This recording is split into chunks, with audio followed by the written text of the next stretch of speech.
Doctor Ambedkar क्या बात करना चाहता है।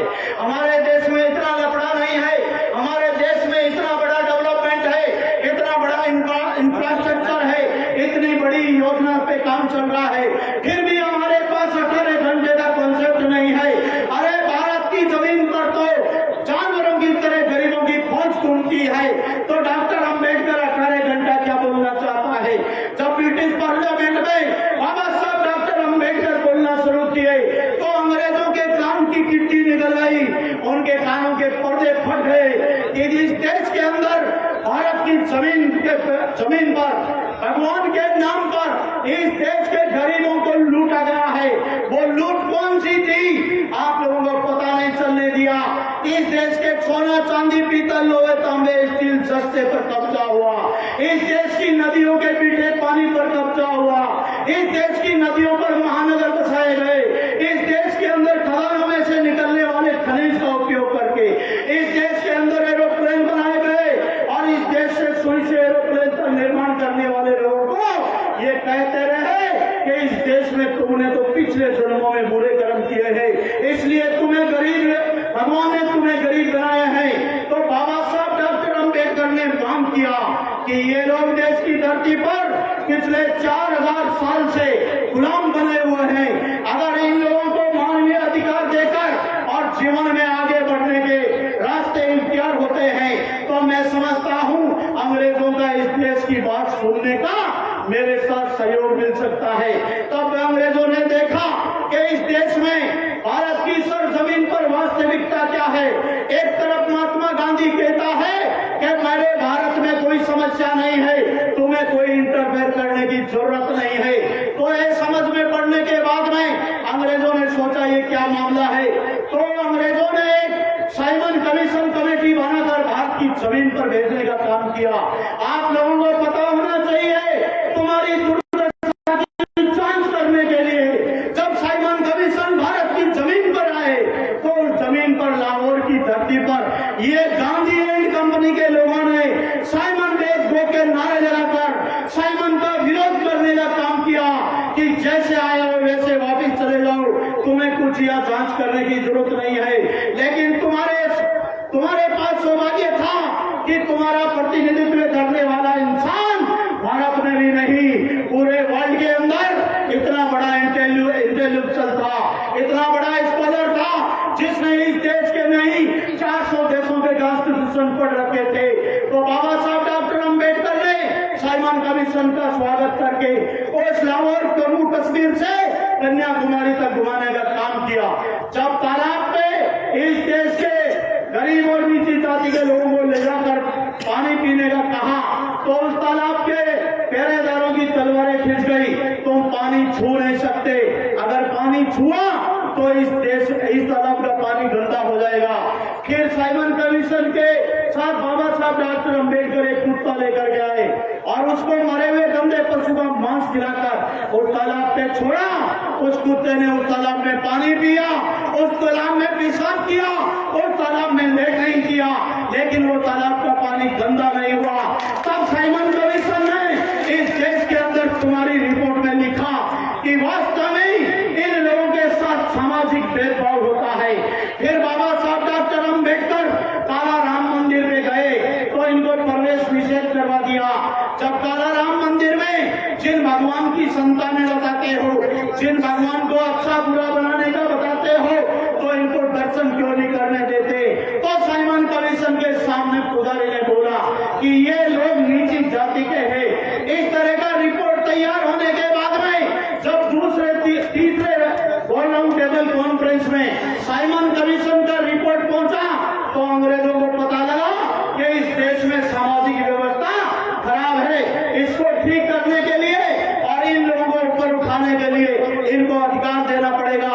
इसलिए मैं कहता हूं तुम्हारे घरों में संविधान की किताब आनी चाहिए, तुम्हें इस देश का आर्टिकल पढ़ना चाहिए। अरे आर्टिकल पढ़कर तुम थाने पे जाना, तुम्हारा थानेदार जी स्वागत करेंगे, तुम्हारा एडमिनिस्ट्रेट पूरा स्वागत करेंगे कि कोई समझदार व्यक्ति आया है। तुम दिन में 100 बार जय जय जय जय जय भीम बोलते हो और बहुजन समाज पार्टी के कार्यकर्ता भी जय भीम बोलते हैं, लेकिन मेरा आप लोगों से कहना है 511 धारा इस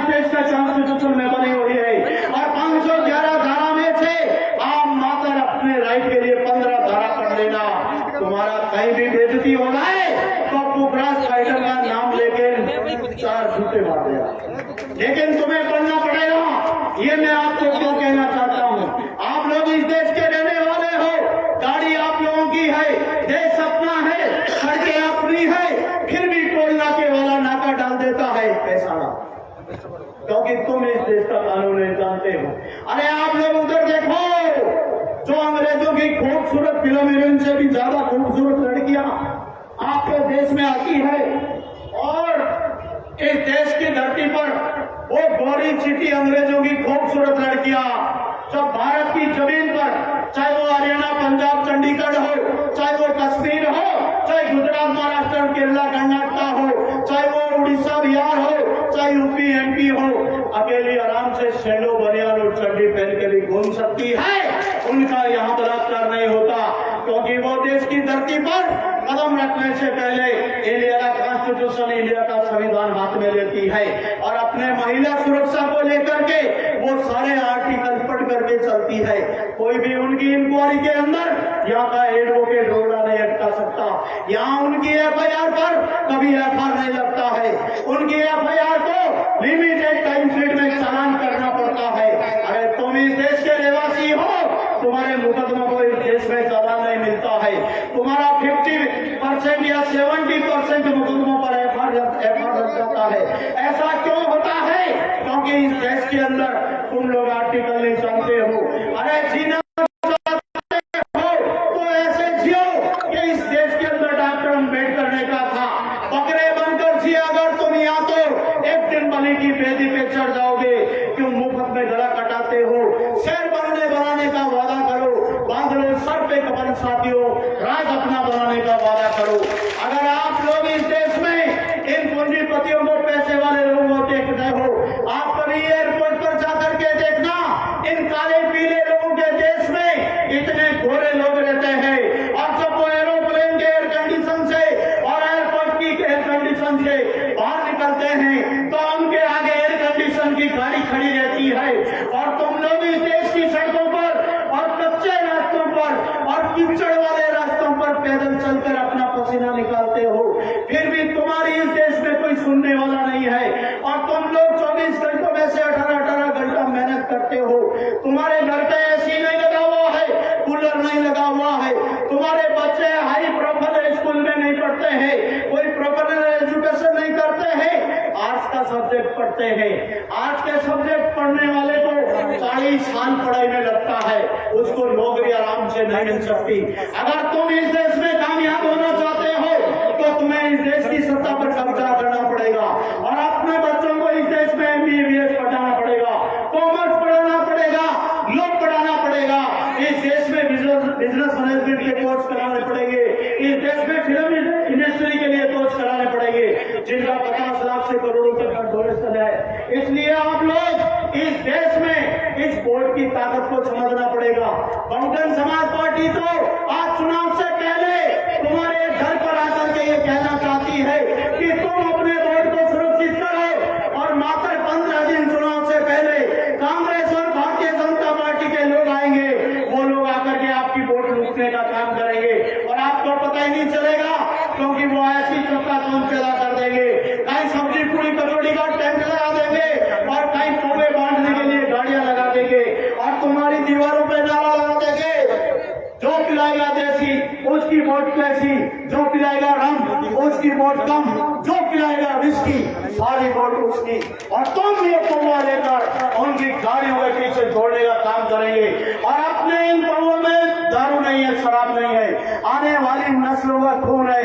मेरा कहना है बुजुर्गों, तुम्हारी जो जमीन है, चाहे वो घर की जमीन है, चाहे तुम्हारे खेत की जमीन है, उसमें रबड़ नहीं लगा हुआ है जिसको तुम खींच कर बढ़ा लोगे। तुम्हारे घर में हर साल बच्चा पैदा होता है, तुम्हारी प्रॉपर्टी का बंटवारा होता है, और आने वाले एक दिन समय में तुम्हारी आने वाली नस्लें इस देश के रेलवे प्लेटफार्म पर, फुटपाथ पर खड़ा होने के लिए मजबूर हो जाएगी। इसलिए बहुजन समाज पार्टी नारा लगाती है, जो जमीन सरकारी है वो जमीन हमारी है। जो इस देश के अंदर इतने सालों से तुम्हारे साथ प्रताड़ित व्यवहार चला है, उन लोगों को इस देश में रोजगार देने का काम बहुजन समाज पार्टी करती है।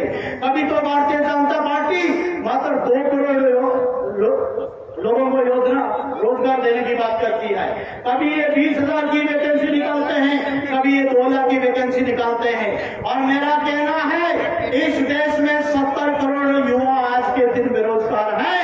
अगर बहुजन समाज पार्टी की सेंटर में गवर्नमेंट बनती है और माननीय बहन जी इस देश की प्रधानमंत्री बनती है तो जापान और लंदन जैसे यहाँ के युवा 70 करोड़ तीसरे दिन रोजगार में लग जाएंगे। ऐसा परिवर्तन इस देश में हो सकता है। अगर ये वोट की मशीन पर बटन दबाने का आप काम करेंगे तो इनकी धौन पे रखे घोड़ा फिर पूछ लेंगे आप पता कालिया तेरा क्या हाल होगा। इस तरह का पर्वत राजस्थान की धरती पर हो सकता है। ऐ जालिम तेरी अस्थि को मिटा देंगे हम, जुल्म के चलते हुए चिराग बुझा देंगे हम। तो समझता है छोटी सी चिंगारी हम कभी नहीं बुझ पाएगी, वो आग लगा देंगे हम। जय